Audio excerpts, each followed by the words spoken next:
has struck a deal with the Trump administration to lower prescription drug costs.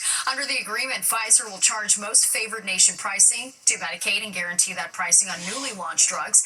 That involves matching the lowest price offered in other developed nations. For many years, Americans have paid the highest prices anywhere in the world for prescription drugs. They paid far more, 10 times, 13 times, 15 times more than other countries for the exact same product. A major reason is that the American consumers have been subsidizing research and development costs for the entire planet. Back in May, Trump issued an executive order that gave drug makers 30 days to electively lower prices or face new limits on what the government will pay. A federal judge temporarily blocks the Trump administration from cutting $233 million in counterterrorism grant funds for Democratic-led states, including here in New York. New York joined 11 other states in suing to stop the Department of Homeland Security from cutting the funding. The suit claims that President Trump was retaliating against Democratic-led states by redirecting funding away from them just as the fiscal year ends. And in a statement, Governor Hochul said, quote, "A Republican administration literally defunding the police is the height of hypocrisy and walking away from the fight against terrorism, and the #1 terrorist target in America is utterly shocking." Well, the candidates for lieutenant governor in New Jersey debating tonight in front of a TV audience on Pix 11. Republican James Gannon and Democrat Dale Caldwell sparring on issues including immigration, taxes, President Trump, and affordability.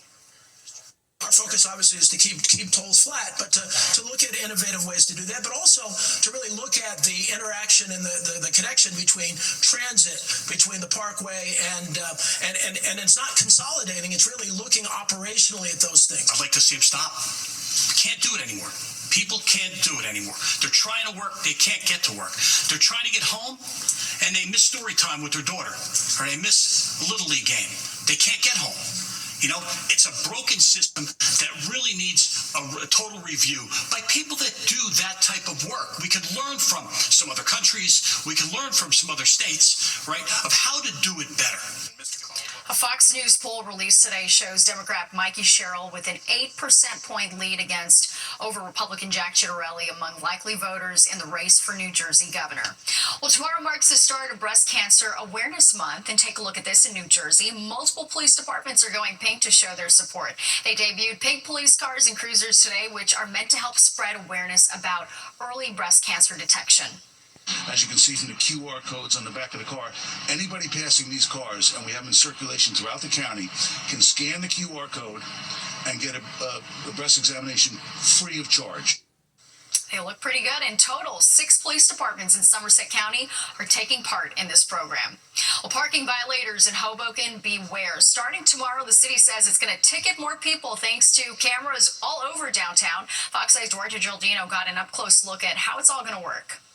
You see this camera? Good, because it's watching you too. Looking for traffic violators on Washington Street from Observer Highway to 8th Street to help police determine who should be fined. Hoboken, it's a smaller town, and the roads are more narrow, and there's not really a lot of great parking. Sasha King is always in Hoboken and says double parking is just what people do here. A city study found bike lanes blocked more than 4 hours a day, 68 double parking violations daily, bus stops blocked 158 times a day.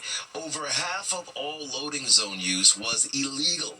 To cut those numbers, the city is implementing its camera-based license plate enforcement for access and response time effort. And all of this happens on October 1st. Hoboken's mayor acknowledged the initial bite of these cameras will sting, but if the experience of other cities like Philadelphia, Miami, and Pittsburgh is any indication, drivers usually don't break the law twice. 87% of tickets that are issued to somebody who's in violation are not issued a second violation. So say you're the violator. For whatever reason, you park in a bus lane, a bike lane, and in a tollway zone, and that camera clocks you.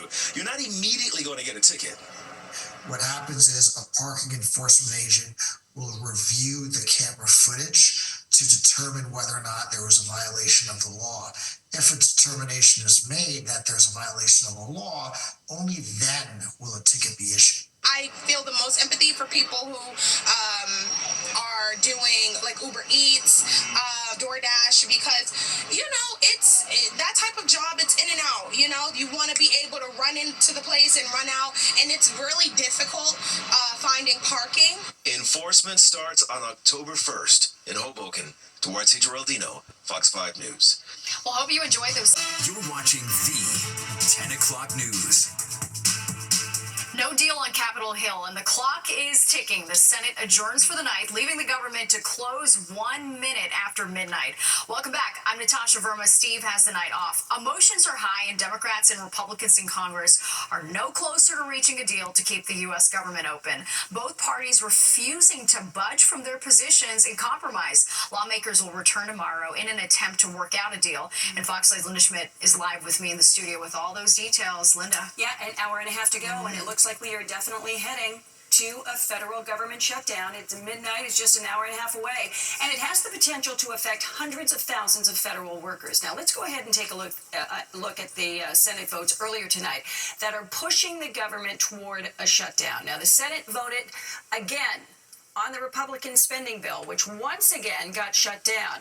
The Democrats' bill was also voted down. Senate Democrats are refusing to sign on to a Republican bill that would fund the federal government until November 21st. Now, Democrats want the Medicaid cuts reversed that passed over the summer in President Trump's mega bill. The Dems also want health care tax credits extended for low and middle income people. The Republicans have said no to both.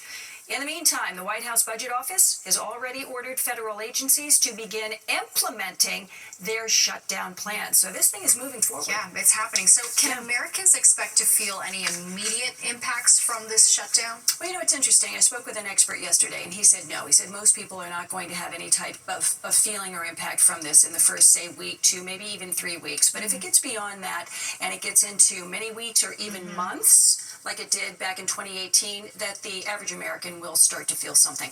But the good news is the Senate is reconvening again tomorrow at 10 o'clock in the morning, so more than likely they will be voting on those bills again. We'll see if they make any progress. All right, we'll be watching. Linda, thank you so much. You bet.